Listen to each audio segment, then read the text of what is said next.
fighting happening, but I'm not sure. Wait, is that a dragon or? Can I you see some- this? I see something out in the distance. Wait, turn the brightness up. Come on. Turn It's the at brightness max. up. I'm at Wait, 100%. where'd Aaron go? Where'd Aaron go?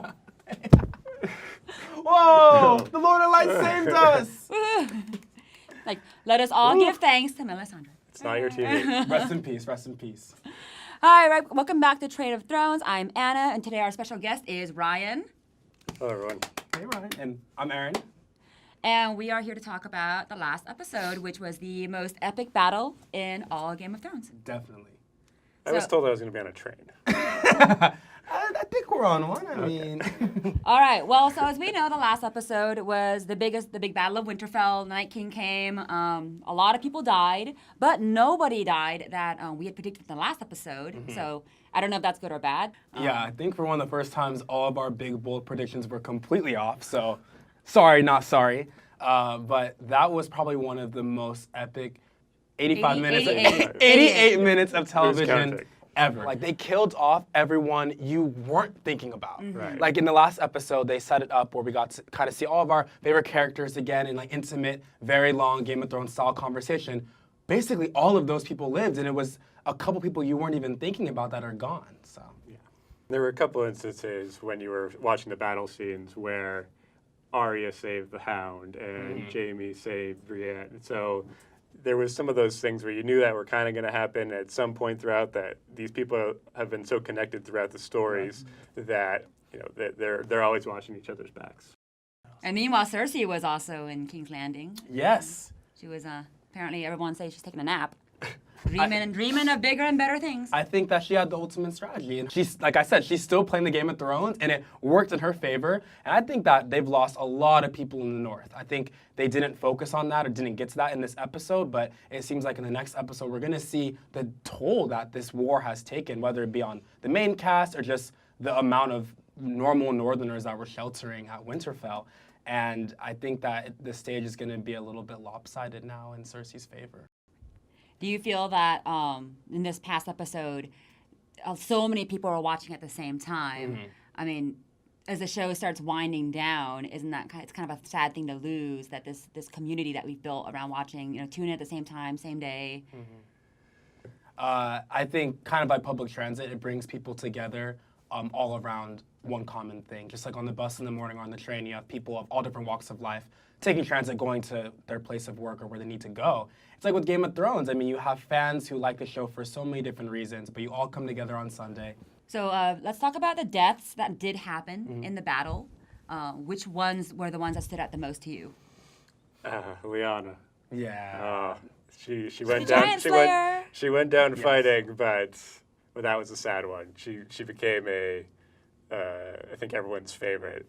Yeah, we arguably may have lost a whole family line with the Mormonts, both Jorah and Lyanna. They kind of alluded to that in the last episode where she said, "Oh, I hope I see you after a good cousin." Or I think Jorah at the end was a sad one as well, because he was always by Dany's side and always wanted to be there. And then to have that scene at the end was very sad.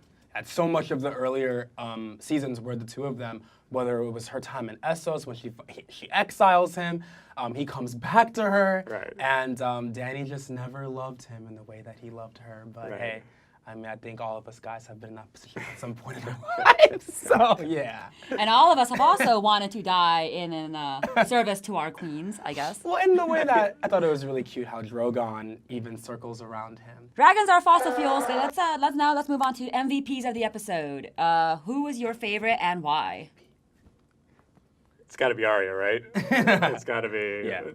This one's pretty easy. I don't know what you guys have done in last ones, but yeah, it was unexpected. I think. Was it unexpected though? It was to me. It was to me. You expected something to happen because you knew there was 2 more episodes left, 3 more episodes left. That, all right, something's got to happen. This is how it ends. But it kind of feels like all that buildup, and people have been commenting about this, for the Night King to go down that easily. Some people were asleep. His bodyguards were not protecting him as well. But all of a sudden, Arya Stark is there and can stab him pretty easily, and he doesn't die by dragon fire, but he dies by the dagger, which was timely. Yeah. My other MVP is Ghost. He's back Ghost again. was great. He was in the battle right on the front lines, There you go. and he survived.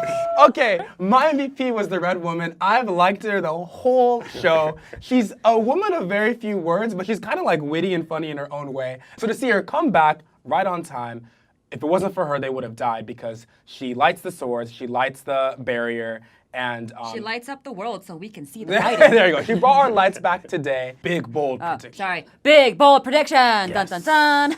I think after her heroic fight last week, Arya is not going to make it through the next episode.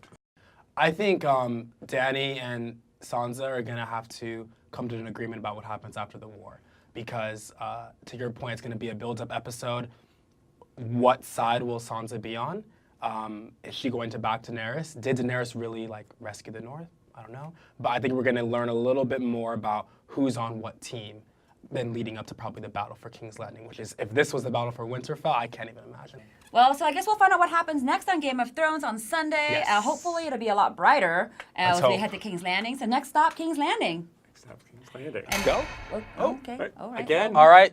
All right. That's all the money we had for lights, guys.